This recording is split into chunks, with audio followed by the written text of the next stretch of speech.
به نام یگانه آفریدگار نور و عشق، درود بر تو ستاره درخشان.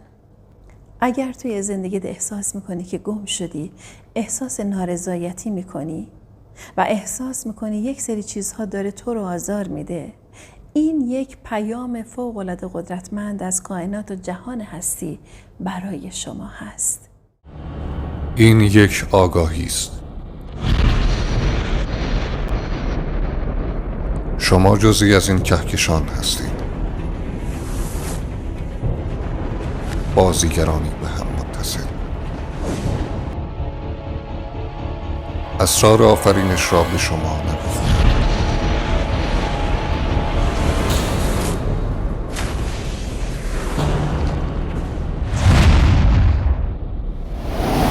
اینجا حقیقت را ببین و بشنو.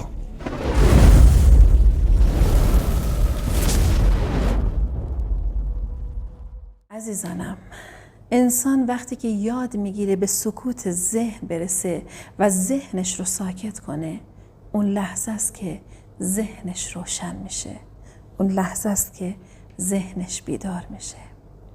یک بار دیگه میگم، لحظه ای که ذهنت ساکت میشه، همون موقع است که ذهن شما بیدار و روشن میشه و اون موقع است که حواس شما افزایش پیدا میکنه و آگاهی شما اوج میگیره و میتونید دریافت‌های عالی داشته باشید، میتونید سفر به درون داشته باشید.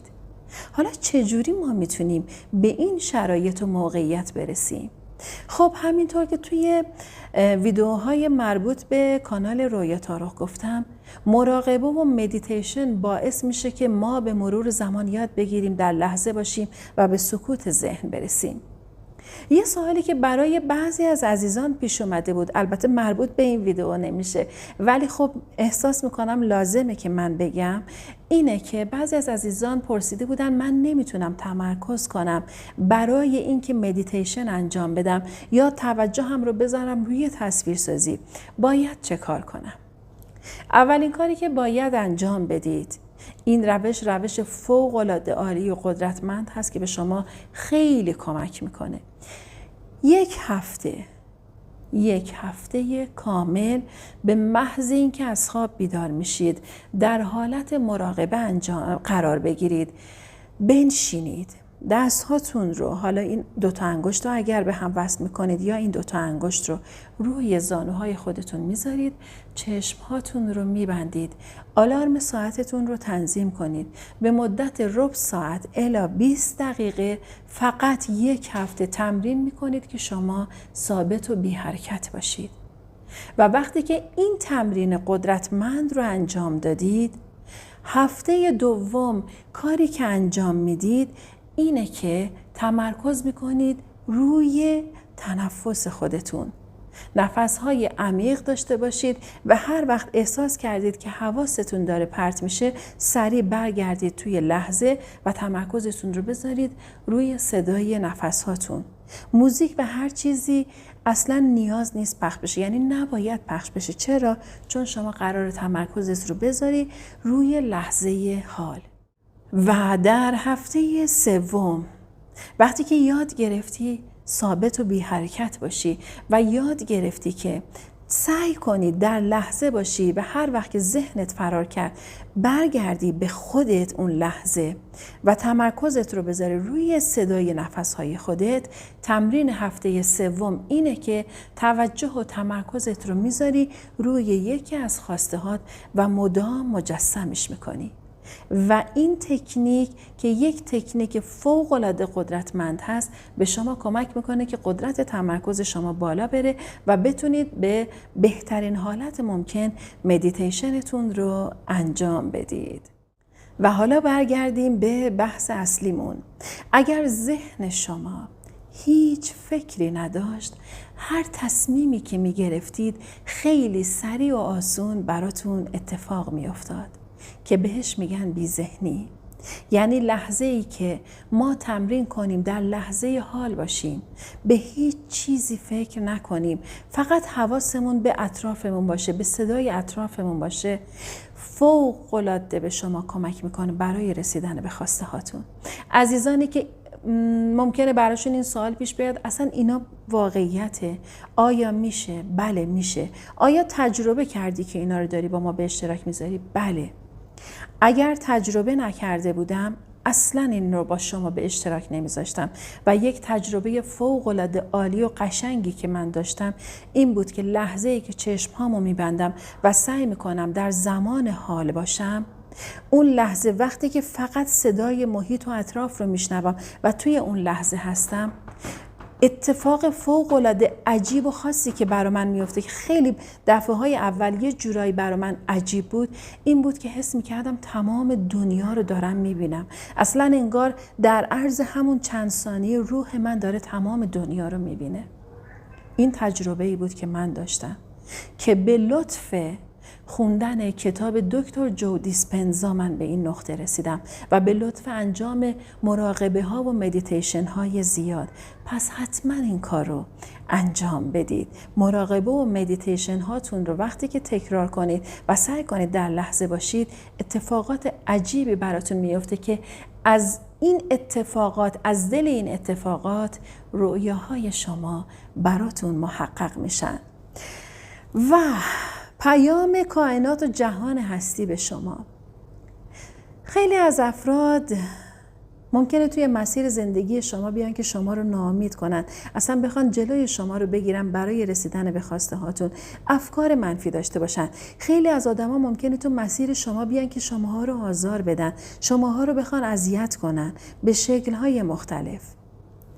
وقتی که یک چنین اتفاقی میفته شما باید چه کار کنید؟ شما باید کاملا بی‌توجه باشید و اصلا نباید بحث کنید. ویندایر توی یکی از ویدیوهاش اینجور میگه که وقتی که شما یک پرتقال دارید و اون پرتقال رو فشار میدید، چی از اون پرتقال میگیرید؟ قطعاً آب پرتقال. آیا آب سیب میگیرید؟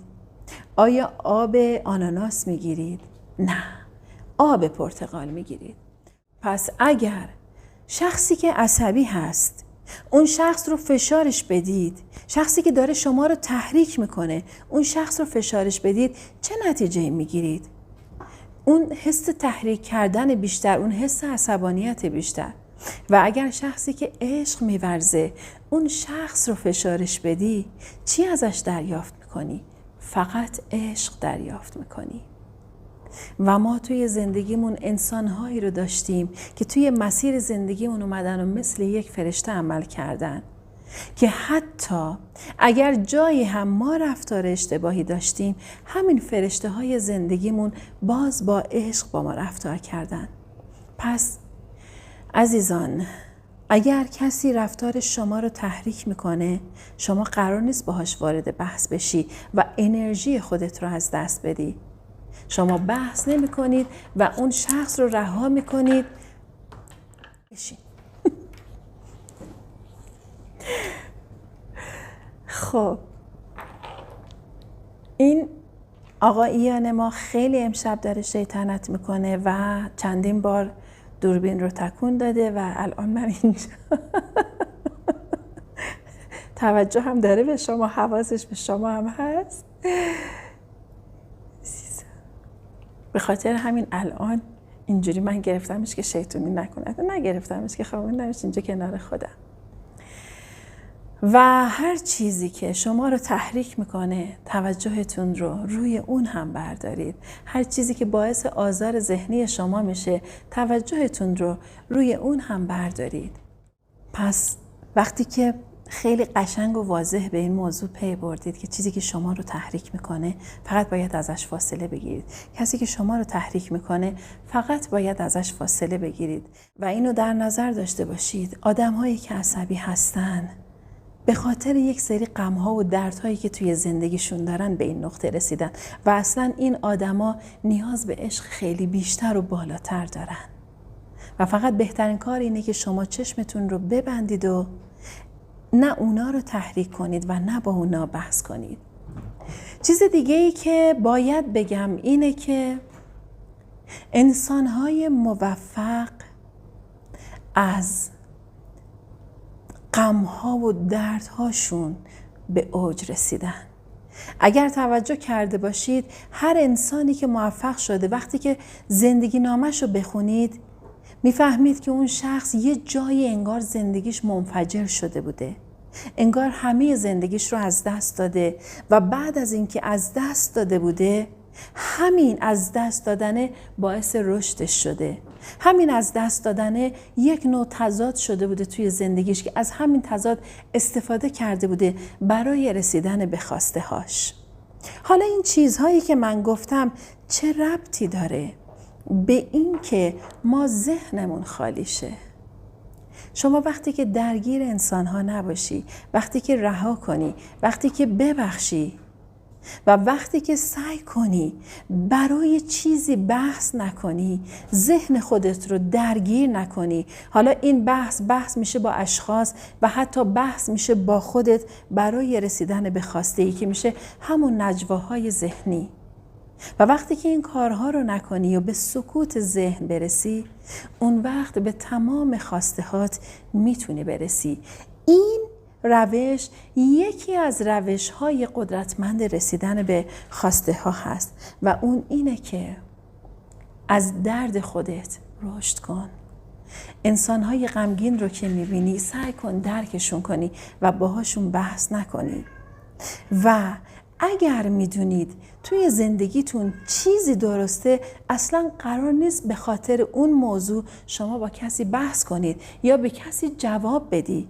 وقتی میدونید چیزی درسته و اون مسئله به دیگران آسیب نمیزنه، همین برای خودت کافیه. دیگه نه در موردش توضیح بده و نه در موردش بحث کن، چون همین باعث به هم ریختگی های ذهنی برای شما میشه.